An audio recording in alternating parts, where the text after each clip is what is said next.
وَمَن يُرِدْ أَن يُضِلَّهُ يَجْعَلْ صَدْرَهُ ضَيِّقًا حَرَجًا، اور جسے گمراہ کرنا چاہے اس کا سینہ تنگ خوب رکا ہوا کر دیتا ہے۔ سینہ اتنا تنگ ہو جاتا ہے کہ نہ توحید کے دلائل اس میں آتے ہیں، نہ ایمان کے دلائل، نہ علم آتا ہے۔ اس کی ایسی حالت ہوتی ہے کہ جب اس کو ایمان کی دعوت دی جاتی ہے اور اسلام کی طرف بلایا جاتا ہے تو وہ اس پر نہایت شاق ہوتا ہے۔ کأنما یصعد فی السماء، گویا کسی کی زبردستی سے آسمان پر چڑھ رہا ہے۔ اس کو بہت دشوار معلوم ہوتا ہے، اسلام لانا اور اسلام پر عمل کرنا بڑا دشوار محسوس ہوتا ہے، کہ جیسے کوئی زبردستی کرے کہ آسمان پہ چڑھو تو سوچ کر ہی انسان کا سانس پھولنے لگے، تو ایسے ہی وہ اسلام کو سوچ کر گھبرا جاتے ہیں۔ یہ بات تو کافروں کی ہے، لیکن ہم مسلمان ہونے کی حیثیت سے سوچیں، کیوں دین پر عمل کرتے ہوئے ہمیں پریشانی محسوس ہوتی ہے، گھبراہٹ ہوتی ہے، اور گناہ کرتے ہوئے ہمیں لذتیں محسوس ہوتی ہیں؟ اس کا مطلب یہ ہوا کہ ہمارا دل ابھی گناہوں سے کالا ہے۔ اللہ تعالیٰ اس دل کی کالک کو دور فرمائے۔ كَذَلِكَ يَجْعَلُ اللَّهُ الرِّجْسَ عَلَى الَّذِينَ لَا يُؤْمِنُونَ، اللہ یوں ہی عذاب ڈالتا ہے ایمان نہ لانے والوں کو، یعنی جو لوگ ایمان نہیں لاتے ان پر اللہ تعالیٰ کا عذاب اسی طرح آتا ہے۔ آخرت کا جو عذاب ہے وہ تو ہے، دنیا میں یہ بھی عذاب ہے کہ وہ دین سے دور، بہت دور کر دیے جاتے ہیں۔ تو جو اللہ کے دین کے قریب ہو جائے اور جسے عبادتوں میں لذتیں ملیں، یہ اللہ کی بہت بڑی رحمت ہے۔ وَهَذَا صِرَاطُ رَبِّكَ مُسْتَقِيمًا، اور یہ دین اسلام تمہارے رب کی سیدھی راہ ہے۔ قَدْ فَصَّلْنَا الْآيَاتِ لِقَوْمٍ يَذَّكَّرُونَ، ہم نے آیتیں مفصل بیان کر دیں نصیحت ماننے والوں کے لیے۔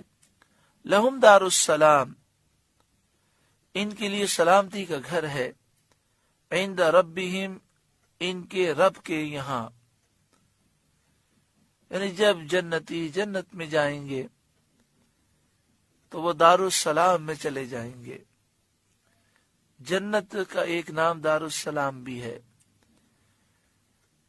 جو مومن ہیں اور جن سے اللہ راضی ہے ان کے لیے قیامت میں بھی سلامتی ہے، قبر میں بھی سلامتی ہے، اور جنت میں ہمیشہ رہنا ہے۔ وَهُوَ وَلِيُّهُمْ بِمَا كَانُوا يَعْمَلُونَ، اور وہ ان کا مولا ہے، یہ ان کے کاموں کا پھل ہے۔ وَيَوْمَ يَحْشُرُهُمْ جَمِيعًا، اور جس دن ان سب کو اٹھائے گا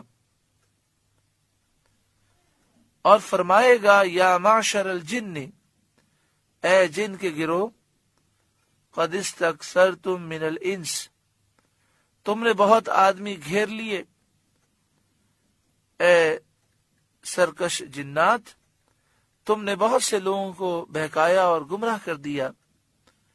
وقال اولیاؤہم من الانس، اور ان سرکش جنات کے دوست آدمی عرض کریں گے، یعنی وہ لوگ جنہوں نے شیطانوں کی پیروی کی، سرکش جنات کی باتوں میں آ کر انہوں نے اپنے آپ کو برباد کیا، وہ عرض کریں گے ربنا استمتع بعضنا ببعض، اے ہمارے رب، ہم میں ایک نے دوسرے سے فائدہ اٹھایا۔ اس طرح کے انسانوں نے شہوات اور گناہوں میں ان سے مدد پائی، اور جنات نے انسانوں کو اپنا مطیع بنایا، آخر کار اس کا نتیجہ پایا۔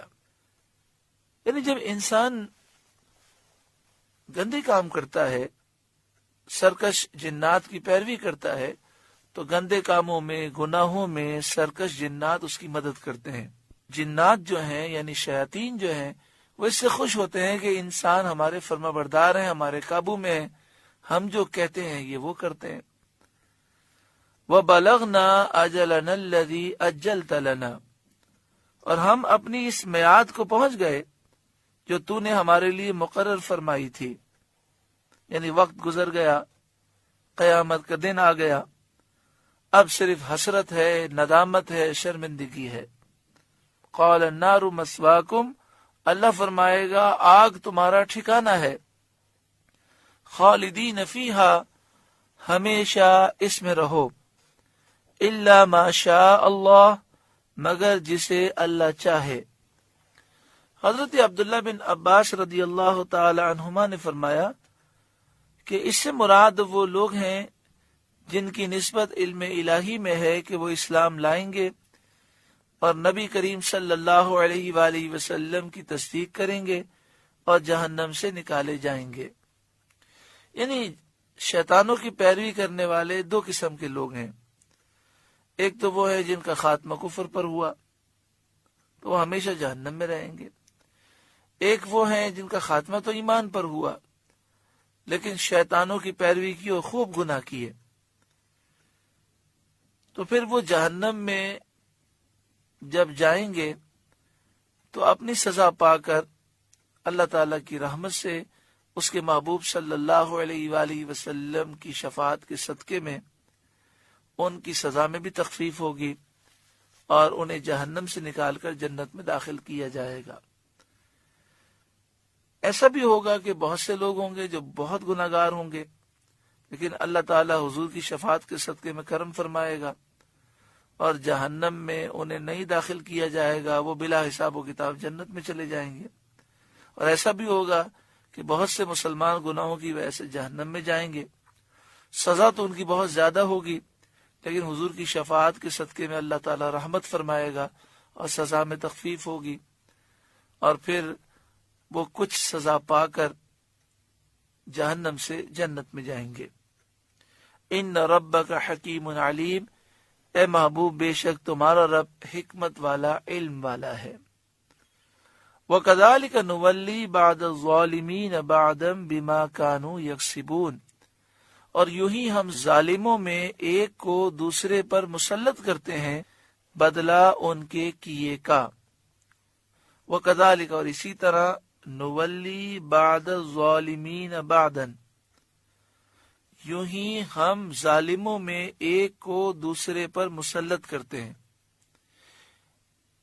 ایک ظالم پر دوسرا ظالم مسلط ہوتا ہے، بما کانوا یکسبون، ان کے کیے کا بدلہ، ان کے گناہوں کی وجہ سے۔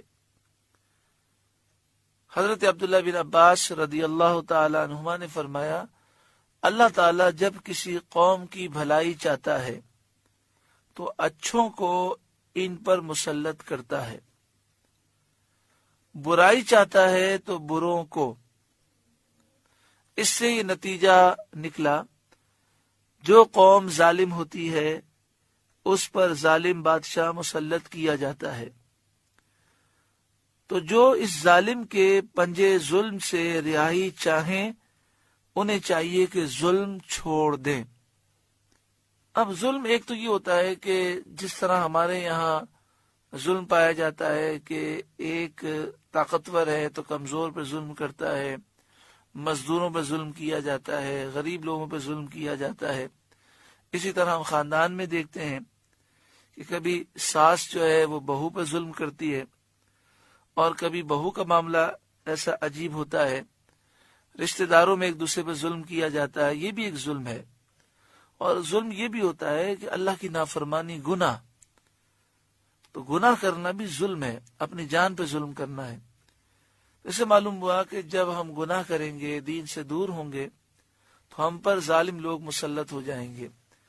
آج مسلمانوں کی حالت آپ دیکھیں، پوری دنیا میں مسلمان پریشان ہیں اور ظالم مسلط ہیں، کیونکہ بے حیائی، فحاشی اور عریانی اب مسلمانوں میں بڑی تیزی سے عام ہو رہی ہے، نمازوں سے دوری ہے، گناہوں میں مبتلا ہیں۔ اگر ہم یہ چاہتے ہیں کہ یہ ساری آفتیں دور ہوں، سچی پکی توبہ کریں اور پاکیزہ زندگی گزاریں، اللہ تعالی غیب سے مدد فرمائے گا۔ سورۃ الانعام کا 15واں رکوع مکمل ہوا۔ اللہ تعالی اس کے نور سے ہمارے قلوب کو روشن منور فرمائے۔